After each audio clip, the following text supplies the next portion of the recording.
Good morning, Redemption Hill. This morning is Worship Wednesdays. Wednesday, I think it's the 15th, yeah. Or maybe the 16th, I can't remember. I can't keep track anymore. I hope you guys are having a wonderful week. I hope that you guys have been able to just enjoy the blistering hot weather and the painfully hot sidewalks and all that kind of fun stuff. Now, for real though, I hope you are actually having a blessed week. I wanted to come back and bring this back onto Facebook. It's been a couple of weeks since I've been on Facebook, but I'm going to kind of do this a little bit differently as far as this. But what I want to do is, right up front, I'm going to ask you guys to do me a favor. And that favor is this, is that at the end of this, I'm going to put a link in the comments to go to our YouTube channel. And I want you guys to go over there if you can. Just do this for me. Go to the YouTube channel, hit that subscribe button, and then hit that little bell. The little bell that's next to the subscribe is going to help you, because that's going to give you a little bit of a notification. It's not annoying, I promise. We don't just post like crazy, so it's only when we want you to get some value out of what we're putting out there.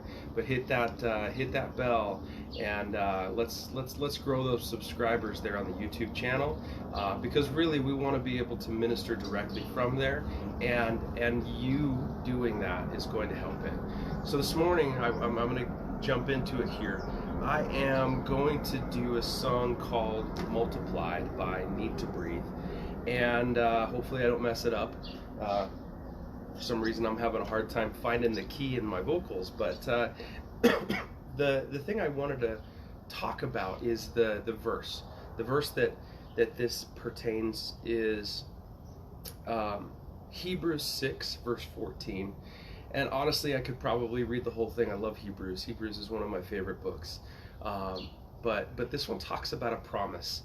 And I know I've mentioned different promises and the promise of God overall. I feel kind of like a broken record sometimes as I'm addressing some of the things that are going on in our current society and economy and lives and everything.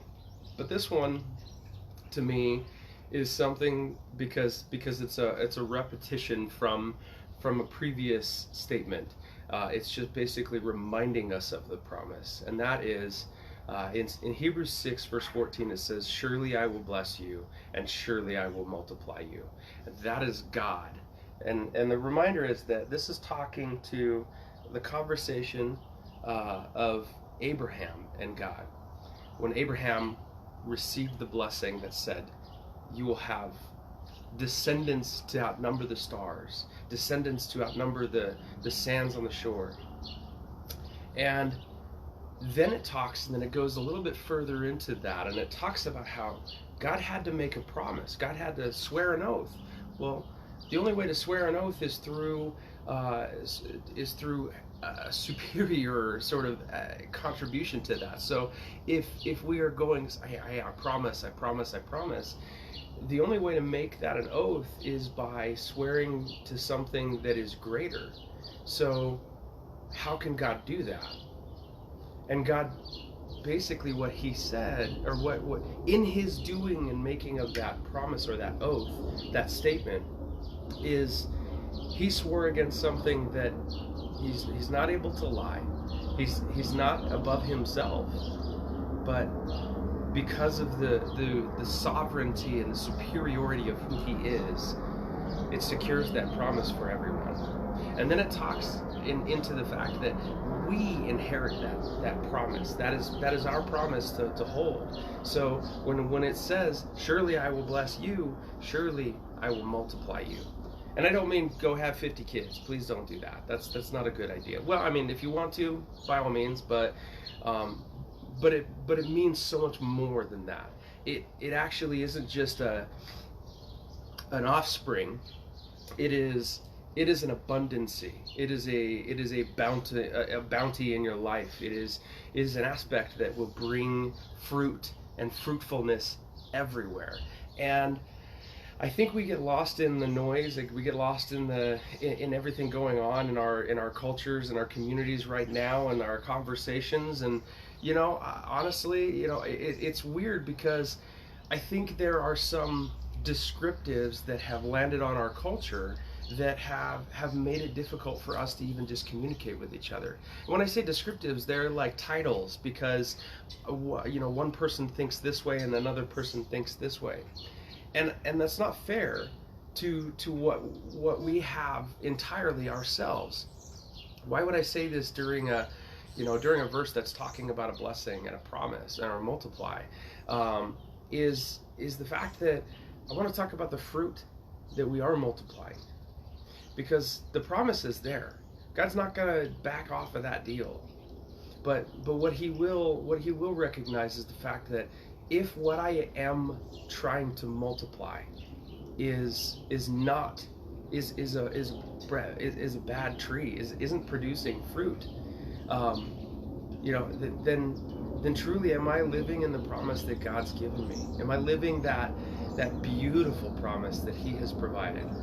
And I don't want to mull on that too much. I don't want to keep going on this, but I do want you to just think about, wow, for real, God's here to bless me. God's here to multiply me in all aspects of my life, in the loving relationships, in the provision of my home, in the health of my family, and in just the blessing and overwhelmingness of the presence of the Lord. To just live the rest of my days right there in the center of His presence is everything I would live for. So I hope you guys enjoy this. Let's worship.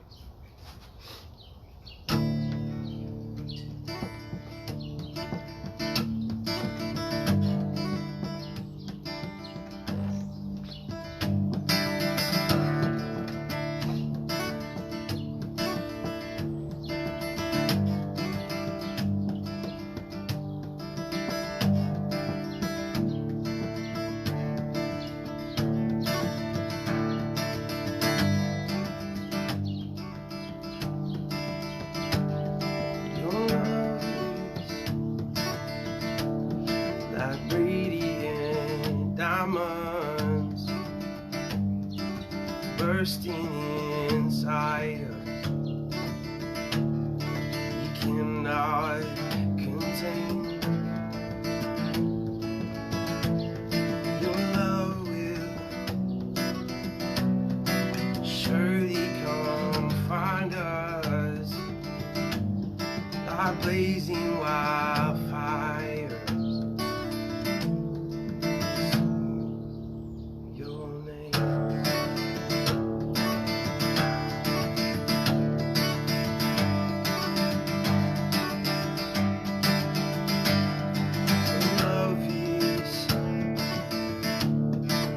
Radiant diamonds bursting inside us, you cannot contain. Your love will surely come find us, like blazing wildfires.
I have surrendered to your design.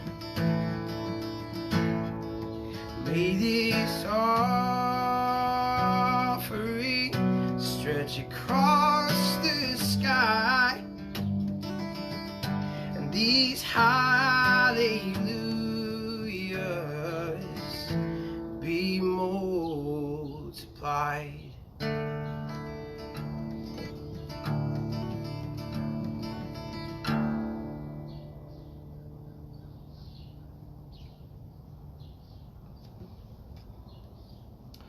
Hey guys, real quick, don't forget to go over to our YouTube channel, follow the link in the comments, and subscribe. Love you guys. Have a blessed week.